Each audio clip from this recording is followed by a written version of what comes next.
Hey everybody, Motorpoet 59 here. I'm going to talk a little bit about California AB Assembly Bill 979.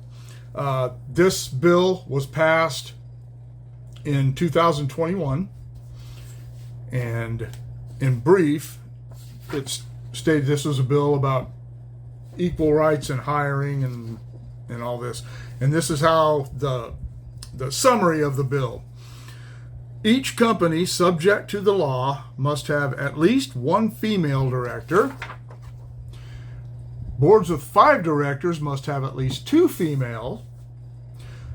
Underrepresented communities include people who self-identify as Black, African American, Hispanic, Latino, Asian, Pacific Islander, Native American, Native Hawaiian, Alaska Native, gay, lesbian, bisexual, or transgender. Notice that it says self-identify. It doesn't say you have to be one of those things. You just have to self-identify as one. What if you're white? Can I self-identify as Black because I want a position on that board? The ridiculousness of some of this stuff and the way it's worded and its expectations is just beyond the pale. By the end of 2022, corporations subject to the law must have at least one such person on the board. By the end of 2022, boards with 5 to 8 members must include at least 2 such persons, while boards with 9 or more directors must have at least 3 such persons. One of the reasons this law was struck down, first of all, is it went against California's Constitution. For those of you who don't know, every state has its own constitution, just like the United States does. But a suit was filed by Judicial Watch on October 2nd, 2020, on behalf of 3 California taxpayers. In summarizing some of it, laws that explicitly distinguish between individuals on racial or ethnic, sexual preference, and transgender status grounds fall within the core of the prohibition of the Equal Protection Clause, which means they can't force people to have quotas. I hate saying reverse discrimination because discrimination is discrimination, but it in essence discriminates against people who don't identify in those groups or aren't women. Judicial Watch President Tom Fenton called the law one of the most blatant and significant attacks in the modern era on constitutional prohibitions against discrimination. AB 979 was struck down in April. I was going to do a little piece on it when I first read about it sometime back. I was really busy and got sidetracked and just ran across this paperwork that I had printed out at that time. Maybe some of you already know about it, but there was not much in the news about this. I never heard anything about this on the news.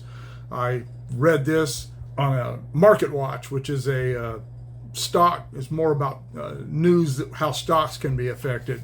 If you don't use Market Watch, you should. It still leans a little bit to the left, but generally has some pretty good news, and if you invest, it has a lot of pretty good information about where and where not to invest, what's going on in companies, things like this.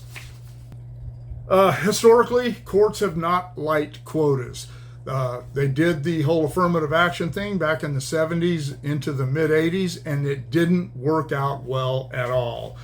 In a case like this, where you're talking about board members of companies, if I found out that I was invested in a company and they started getting rid, in a company that was doing okay, and they started getting rid of people to make their boards more equal, I would dump my investment in that company immediately, because that would prove they're no longer interested in equity. Because when I hear the word equity, I think money. I don't think people. They have gone to the point where they're more interested in equality than equity, because I'm not going to invest money in a company that's not interested in equity, because equity is where the dividends come from. And I don't invest in companies to prove political points. So whether they benefit me or not, I invest in companies to earn money. Right now, that's not working out for me because of Biden's economy, but that's another video. I would immediately get rid of that investment and search around and find a company out of California that wasn't going to do something like this. People talk about Donald Trump being a meanie guy and a racist and all that. Donald Trump had, across his companies, his companies are extremely diverse in their leadership and in their regular employees. And he always said, I am going to hire the person best suited to do this job. And he didn't care if they were male or female. He didn't care if they were gay or straight. He didn't care what their race was. He didn't care what religion they were. He wanted the best people, and that's put in place, and that's what he did, and that's why his companies were successful. Oh, he filed bankruptcy. Donald Trump never filed bankruptcy. Some of his companies did, but he's owned over 500 companies in his life. Companies go bankrupt sometimes. Not every company is successful. But anyway, when you stop worrying about what's best for your company and start worrying about what's best for government quotas, your company has lost already. You can't do that. It's just ridiculous. And I'm so glad to hear that this bill was overturned. I wish I'd have got back on it sooner, but that's the way it is.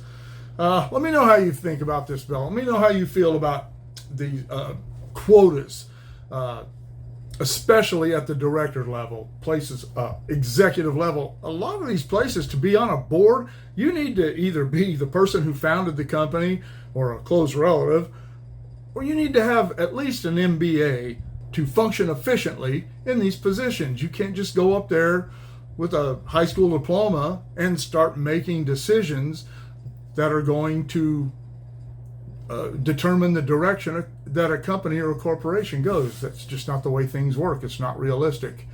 And I'm sure that there are many companies who have diverse boards and many companies who don't. And the ones who don't, I doubt it's because of racism. It's because they have the best people in place that they get their hands on rather than the best people that they're allowed to have. If you've never seen the film The Right Stuff, there's a line in there when the guys come out from Washington to start recruiting the astronauts at Edwards Air Force Base, and they weren't talking to Chuck Yeager, who was the most famous pilot in the world at that time. And they said, "You're not interested in Yeager?" And they said, "Well, he didn't go to college." They said, "Don't you want the best pilots?" And the guy said, "Well, we want the best pilots we can get." And I shudder to think that that's what some corporations would have to resort to when filling positions in their board, is just getting the best people they could get rather than the best people available. All right, what do you think about that? Let me know in the comments below. Shoot me an email at motorport59@gmail.com. Like, share, subscribe. Click on the bell if you want to be notified of future content. And we'll see you all later.